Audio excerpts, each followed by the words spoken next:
there's a junction box here, but no. That'll be our next step. More electricity.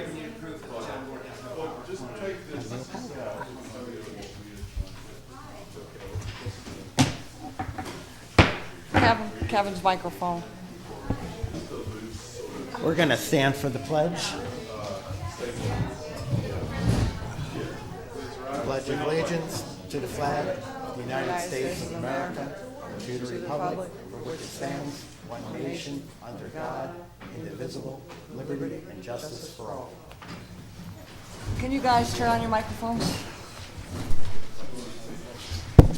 Board Member Drake? Here. Board Member Neisel? Here. Board Member Steen? Here. Board Member Van Blarkum? Here. Supervisor DeSclafani? Yes, here.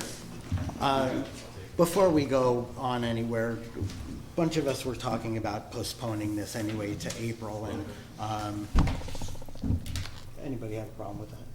I think we should. We're just too crammed. The public hearing? The public hearing. The attorney, the public Yeah. hearing will be postponed till April. I'll post The it. attorney just won't even have enough time to put it all Too much to together do next in month. the proper format. But, I mean, we have given ample time, and the committees have put in a lot of time, and we're working just to make it a good document. Thank you. Sure. There's no rush in this. It's like, okay, so where we were last was discussing doing a cap and capping how much of what and what. The committees, the prior committees did recommend, and I'll go with them, with the 10% of what our residential properties are, which is about 1,600, a little bit more. If we do 150 for the non-residents and 150 for residents, I think, you know, that caps us at 300 and half. I know it doesn't show a preference for the residents, but there's plenty of room to grow for residents, and whereas the non-residents, it's gonna be what it is. I thought we Were were we at capping this, local. were we at this 10 years ago or 8 years ago, then maybe we can, you know, kick some people off and say, hey, you know, we're getting it together. But we're here now, and we have places that have been doing their thing, running their business for a number of years, and I don't know, I don't think it's necessary we kick them all off. Yeah, I'm not. So my understanding was that we're not capping full-time residents, right? Well, we're not, even though we are. I mean, there's 75 full-timers or Right. residents, and there's room for them to grow another 75 before we have to work at it. We don't necessarily have to say we're capping them. We can just, or we can say we're capping them. So it's an even thing, and nobody can get in a fluff about it. Yeah, I mean, personally, I would be more comfortable. I'm okay with the 150. That's fine. Okay. I'm not, especially, and Grace, 150 you okay with? 150. But there were two 150s. Yeah, well, Right. Good point. For the non-owner occupied. And okay. Grace, feel free to chime in, because I have your spreadsheet in front of me. It's beautiful, by the way. Really nice. There seems to be a lot more non-owner occupied than there are. Substantially. Okay, yeah. Of So, those 216 properties, what did I say?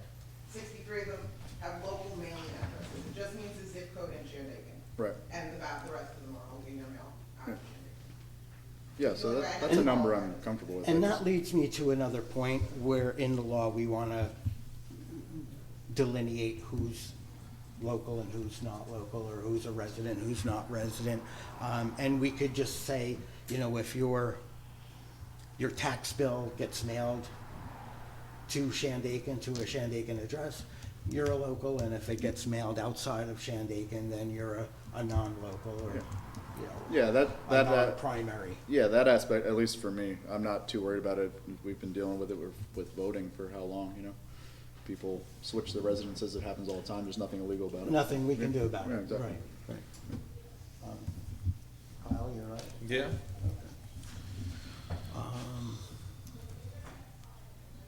Another issue to iron out.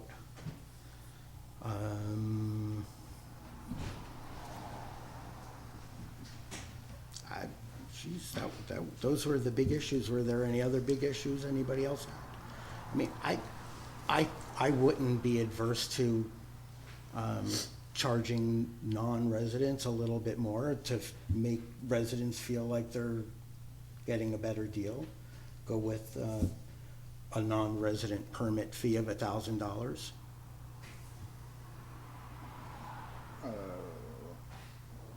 $800? Yeah, well, no, I'm not having this argument again. Okay. But I'm open to that discussion by all means. I'm just not. Okay. I think 800 is high, that's all. Okay. All right. And the same price for the rooms after the permit price. Anybody else have opinions?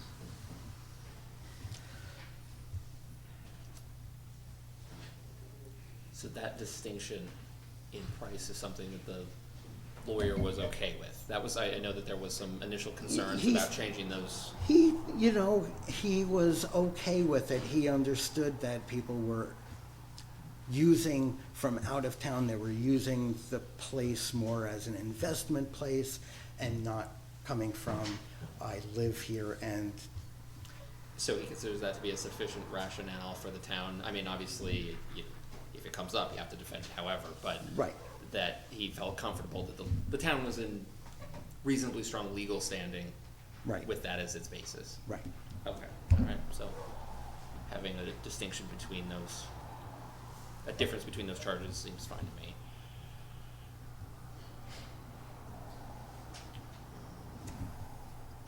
And if anybody didn't know, we are losing Sarah in 6 weeks. Yeah. A woman contractor was in today, did an interview. She's very interested. Perfect. It was all just like perfect timing, kind of not, but. And is she certified or no? She's not, no, she's gonna have to take classes. We haven't been able to find a certified person. But as soon as she's signed up for classes, I mean, the good thing is she's been a contractor for like 30 years. No, it's absolutely a good thing. But as soon as she signs up for the classes, and they won't start until probably the end of March. And Sarah said she will stick it out and help us out. Great. Doing stuff with the planning board and whatnot, helping our new secretary and that kind of thing. So I guess a question related to that is, this is where I just don't necessarily, there's some gaps in my knowledge here, but with the original plan was that Sarah was gonna do the fire and safety inspections. Does that require additional or separate certification to do? It's a lower, it's the first 3 courses of basically being a building inspector, zoning officer. If you take the first 3 weeks, which are 3 courses a week each, you're certified as a safety and fire inspector. Okay. And a general building inspector, but you're not really certified to do new construction. You need The additional. courses, right? Okay. So for this purpose, after 3 weeks, that'll be She'll be okay to for do. doing fire inspections. Okay. And, That's a plus. and she'll stay in class and do the full. Mhm. I'm going to ask her to give us, once she gets settled in, to maybe promise us a term of I mean, admittedly, employment. 10 years. I mean, the concern that comes to mind is It was a joke. we've obviously had something of a weird revolving door with that office, and then the very first thing that the person winds up having to do is a bunch of building inspections that are backlogged, as well as a new law that hasn't necessarily gone through. It's another any sort of a reason why grinder, right? we might And- push this another month. I think that giving that building inspector as much leeway as possible to learn the gig Yeah, might be yeah. useful.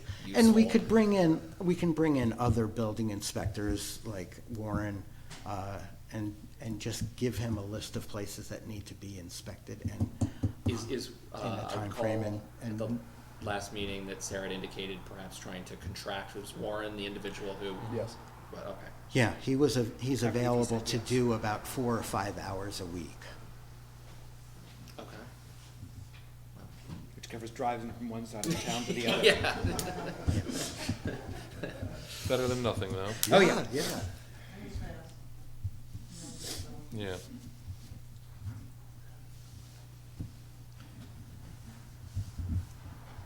So are we gonna discuss the difference, if there's gonna be a difference in price?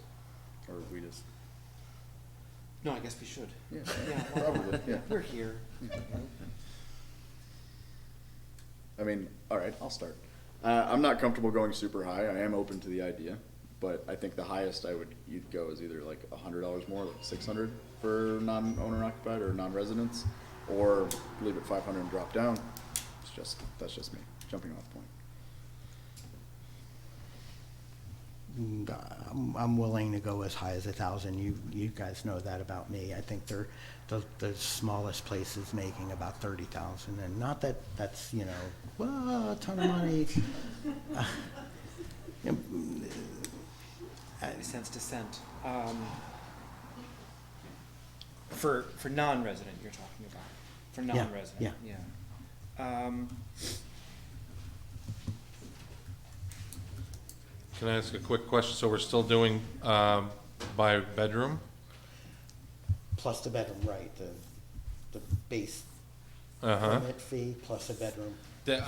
We had discussed cutting those numbers in half, didn't we? That's what we voted on last time. We cut them in half to 500 and 250. And 250, right? Right. For non-resident? For residents and non-residents. But Across the I'm just poking the I thought each bear bedroom was about 250, raising one says the each bedroom non-residents. 500. Okay. No, it's initial fee of 500 and then 250 for each additional room.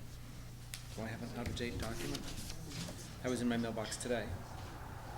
So that is the one from the prior, that's. So I just didn't pick it up last time. That's what, okay. Yeah, so that's, Right. that's. Yeah. I never theory been updated halved. anything, but I'm going from our last week's conversation, which we ended with, for the 250, right. residents, 500 and 250, right?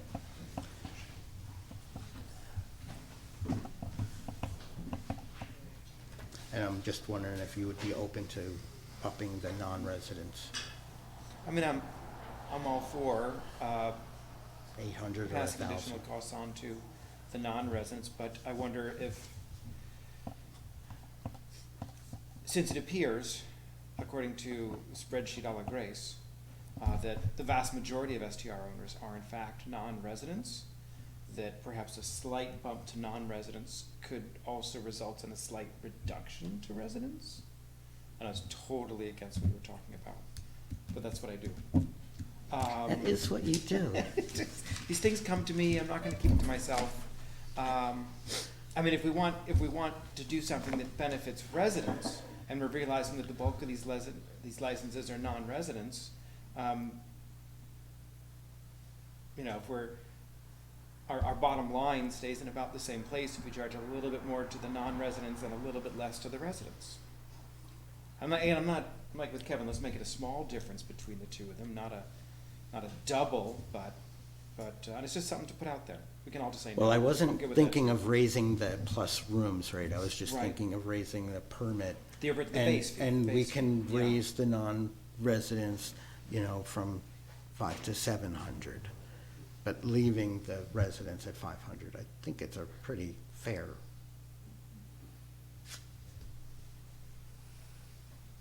What do you think?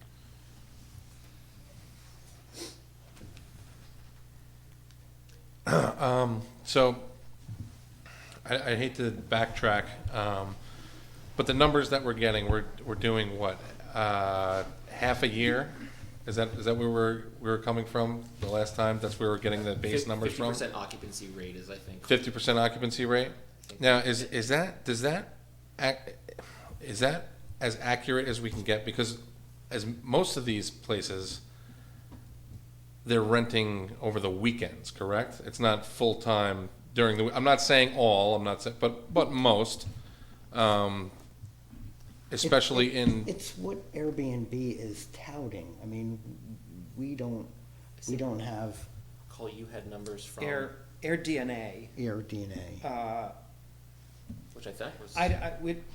And some showed I higher wasn't able than to that. get actual numbers from Air DNA, for those who don't know, is a business, an organization that tracks rates and values short-term rental properties by culminating data from all of the online hosting platforms. And then for a fee, will provide statistics on a given zip code, town, state. So while we don't have, because it's a subscription-based fee, and I didn't quite feel like paying for it out of pocket myself, they do provide national averages. According to AirDNA, lower targeted value areas can still expect 35 to 40%. 65% is considered a high value target area. Some places rent even higher. We happen to know that 2 people who are employed by AirDNA have purchased STR properties in Shandaken since AirDNA became a property, so I would assume they base their purchase, their non-residents, on Those information numbers, from yeah. AirDNA, so I think Yeah. we're in the higher. But again, there's a lot of, all these numbers are hypothetical Right, nonetheless. right. I mean, there's no, It's just hard to Exactly. pin down a number when, in theory, AirDNA claims we could sign up for the subscription and get hard numbers for the town of Shandaken. but it's still, they would still be theoretical because, I don't know if it's 100%, even theirs Right. are guaranteed 100% accurate. I didn't read this fine print.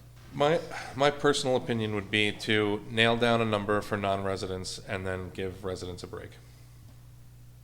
That's, I don't know what those numbers should be, but I definitely think, Well, I think the more we get a difference in numbers, the more we may be opening ourselves up to a challenge. okay, so that difference doesn't have to be huge, but I definitely think it should be. Well, that's why I was, raising the non-residents. I mean, from a up sure 700, marketing 800. perspective, a local's discount seems less hostile than a non-resident surcharge. However you So wanna say the it. way, I mean, well, that's how people look at things, Yeah. right? I mean, you'd rather know that somebody else is getting a discount than know that you're being penalized. It's just That's- a perception. Right, That's- and we you know. did that huge discount last week. It's, yeah. Yeah, so I'm just not sure on what the numbers should be, per se. This is it, right? AirDNA? That's it, AirDNA, yeah. $20 a month, I just wasn't. Oh, that's it? That's, Yeah, I mean, not for nothing, but, if you guys wanna go in, have these? Pass. I got 5 on it. yeah, I mean, I'm, to get some stronger information, I mean, I'm happy Sure. to help. One month. Oh, if it's just a 1 month, They'll let you, Yeah, like- they'll let you subscribe for a month, and then cancel? fill it out. You want my credit card? I do. Dead eye into what the we voted camera, on. my number is, yeah. Right. Yeah, I mean, I'm not gonna sign up for it live at this exact moment, but I mean, I'm happy to do Right, that to right. get some information that might be useful.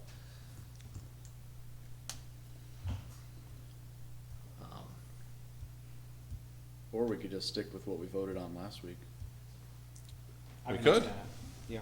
And nothing is, well, I mean, we have a month to, at least 2 weeks to nail down what we want to do.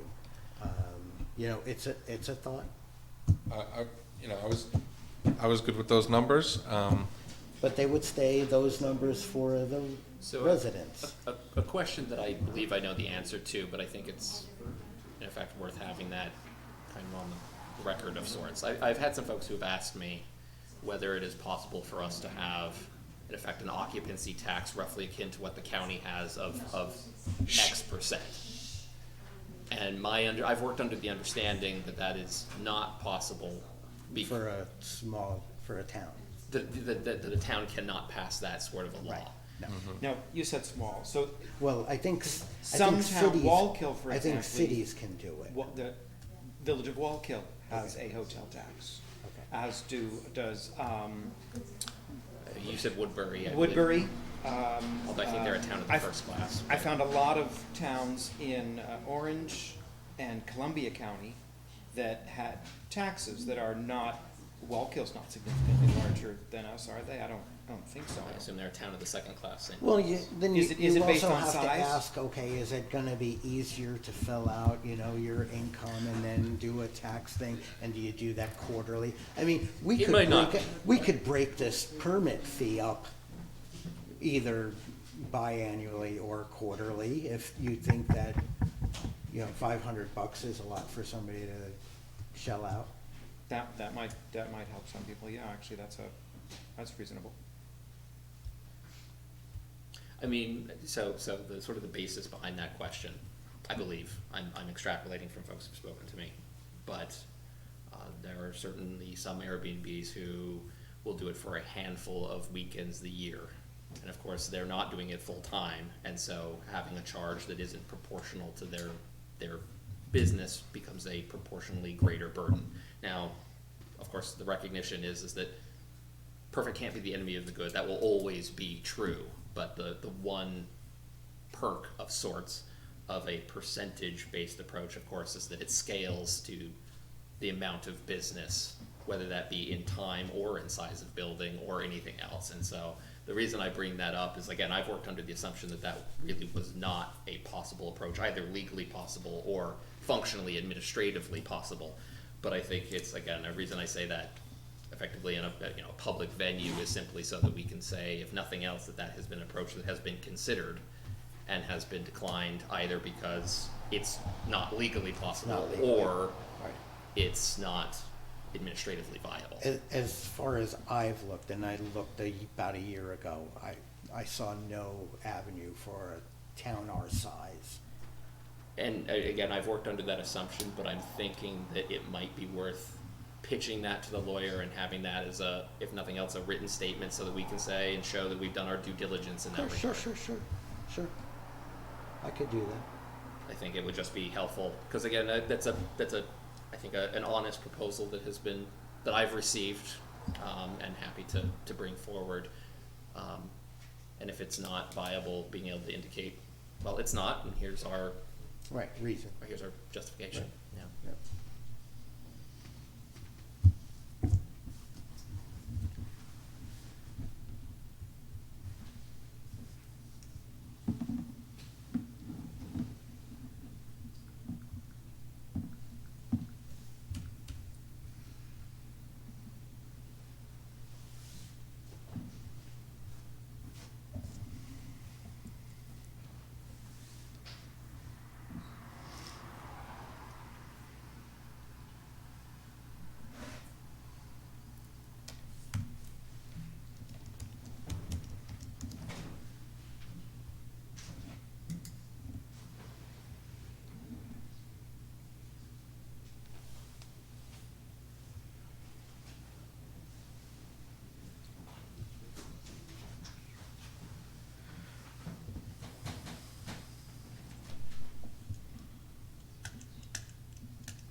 Sorry, just reading through things.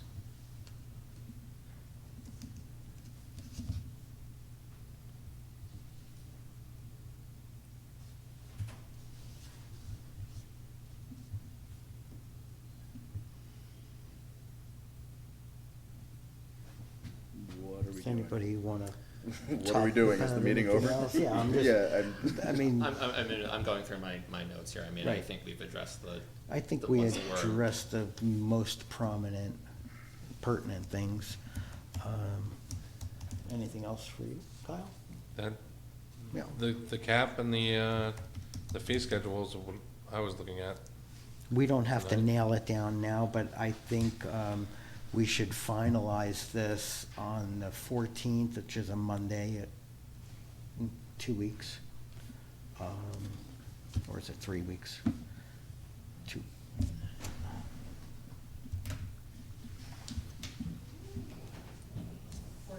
Yeah.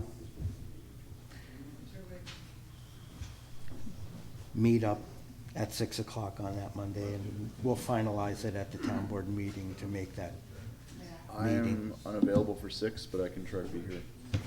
I have a double birthday, so I'll be late if Later, anything. Yeah. okay. You wanna do it at 7? If we could, that Yeah, would be better for well, me. 7 on the but- 14th? That's Yeah. 7's fine with me too. I don't know my schedule yet for the 14th. I should know tomorrow what my schedule is for that week. I just don't have my schedule yet. We could book it, and if I'm unavailable, I'm unavailable. I just don't know for the 14th yet. I can let you know tomorrow. Right. So you wanna do it the Tuesday? I don't know that week. Oh, I so- don't know. Well, you'll know by, I'll you'll know tomorrow. by next I'll know week. tomorrow what my schedule Okay. is. All Like I right. said, we can book it for Monday, and like Okay. I said, I may or may not. All right, and we're not really booking it, we'll just, it's just a preliminary, are Right, we yeah. gonna be set? And the lawyer will have enough time to put it into a law form, Yeah. and we'll nail down what we wanna do with the fees then. For what it's worth, I'll get the AirDNA and see if there's any interesting numbers there that happen Okay. to change our Yeah, well, I'll pitch it, underlying assumptions. we'll charge it to the, Pass the hat. no, to the law, you know, the Charge it to the creation is- law? To the law, you know, it's. I have to raise the it's- fee. It's a fee. I do think having something in writing from the lawyer that the occupancy tax is not viable would be useful. Okay. And yeah, I think it's definitely, we can do it biannually, we can split I mean, that's what they do on a tax bill too. They give you the opportunity to pay half, and then in a month or two, pay the other half. Or So is that just pay it in installments, or thirds. it's installments? That's the proposal there? Okay. Yeah, I don't even know how we would, as you said, it could also be administrative challenges for a tax, just collecting a tax. The would be challenge is collecting a would be tax huge would be challenge it. for us, Yeah. yeah. I mean, we may have to, if something like that were legal, it might be something that we'd have to contract the county to do. Mhm. I mean, I think that would be, again, worth knowing. Yeah. Like, Yeah. why is the answer no? It's not legal, or it is too administratively complex for us to be able to implement. Either of those are valid reasons, Right, but which is it, you know? right.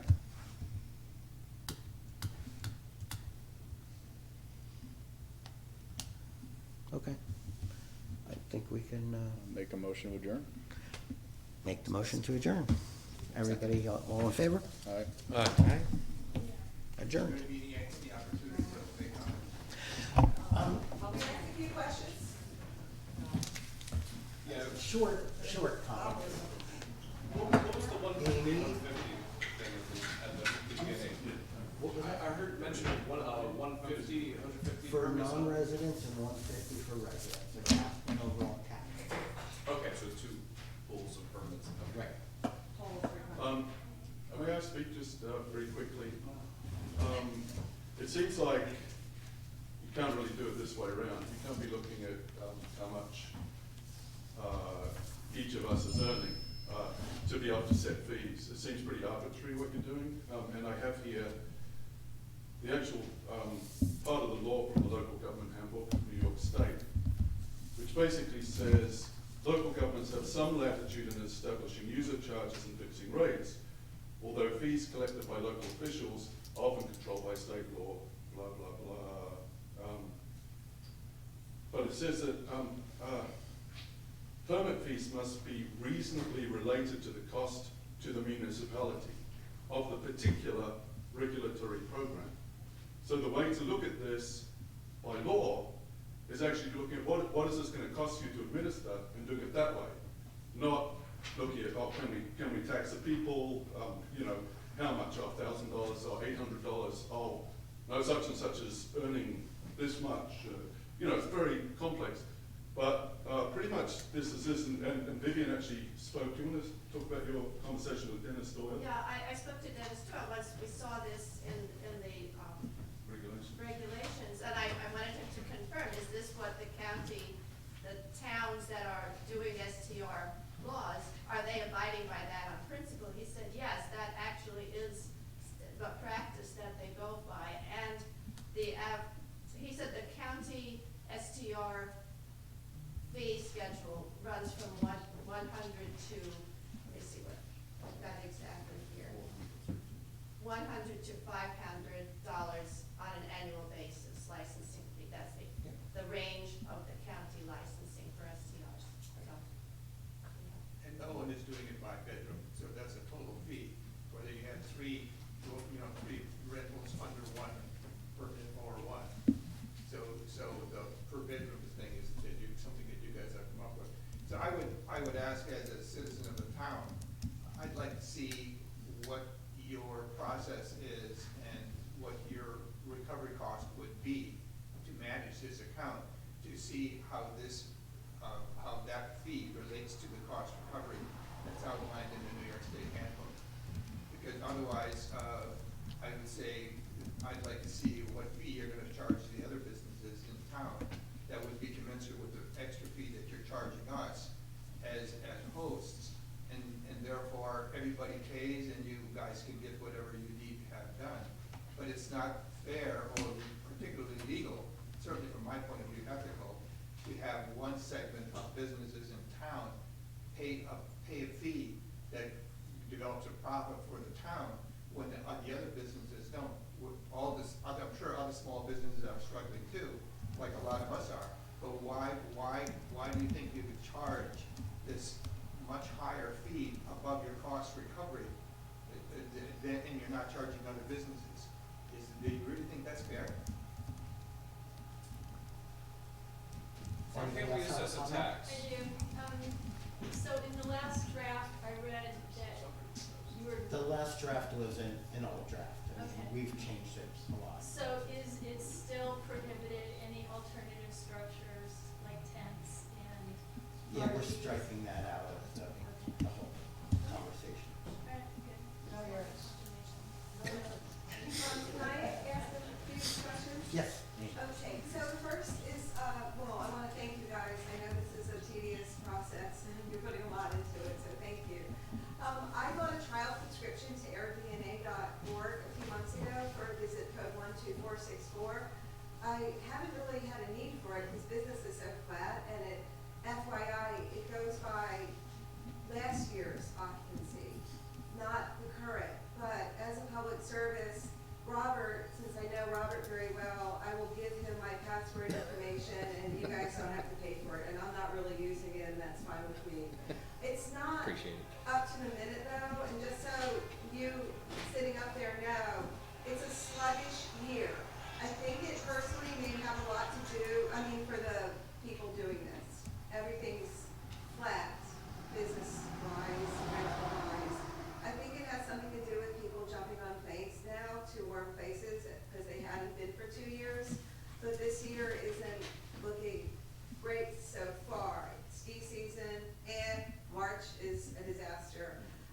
That's just a helpful FYI. And then I want to ask a question slash suggestion, which is, since we have such a huge part-time resident contingency, I wanted to suggest that you might consider in your terminology and free fee structures that there should be 3 categories: residents, part-time residents, and non-residents. And non-residents who have never stepped foot in this town might be viewed differently, as you sort this out, than those who come here often and love it. Maybe they rent 2 weekends a year, maybe 25, but they have a lot of skin in the game of this town. They show up at events. They frequent our merchants. They pay our cleaning people and plow people. And more importantly, they love it here. I would really like to see them treated slightly differently than those who never come here. Just a suggestion. Good one. Yeah. But how would you know? Joyce, yeah, Sorry. she sure can. That gets a little tricky, but this is a small town. Most You of go us by know. address, yeah, maybe, whatever. I mean- I was just thinking, how would you know? Joyce, you know. Well, I know, but I'm. Yeah. Oh, I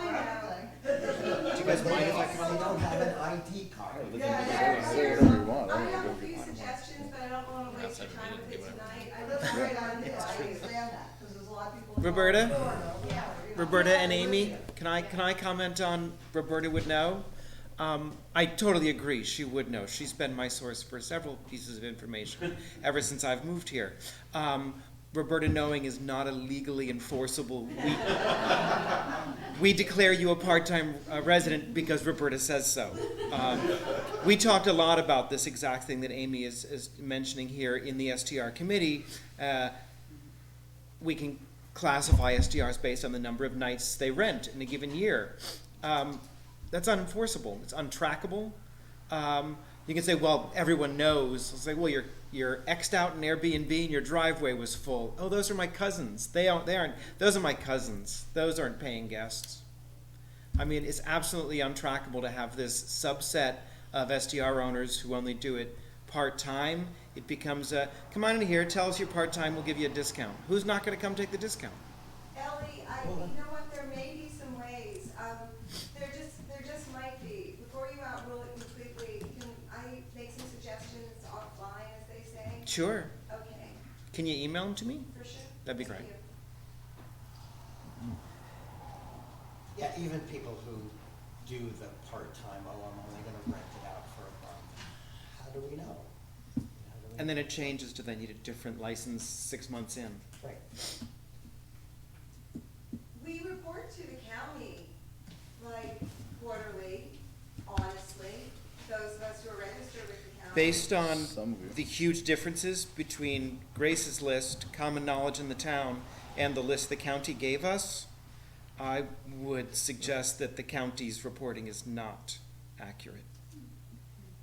We have a list from the county. It was so far off from reality. There are some municipalities who have structured it this way. My thought too is, what you guys said before about giving the locals a break on the fee, great, we locals love it. But again, if somebody spends a fair bit of time here, paying a fair bit of taxes, spending a lot of money in the local economy, and just loves it here, maybe even votes here, maybe they might be given some other considerations besides the people who never come here. I just- Understand this, there's a lot of towns in this county, there's a lot of towns in this state, some of which don't allow anybody but the residents to do this, and they're very strict about it. And some are much more lax than we are. There's gotta be something that will fit everybody, and we'll find something that will fit us. Not everybody's gonna be happy, I'm sorry. I'm not that person. And we're not that board. We're gonna try and get a consensus among ourselves. And thanks for all your input. One last comment. So I want to make a suggestion. I noticed that you have a 2 guests per bedroom maximum limit, which sounds reasonable. I mean, but what I noticed was there are a lot of places that actually have more than 2 guests per bedroom because the extra guests are actually not in a bedroom, but in a common room with a fold-out bed.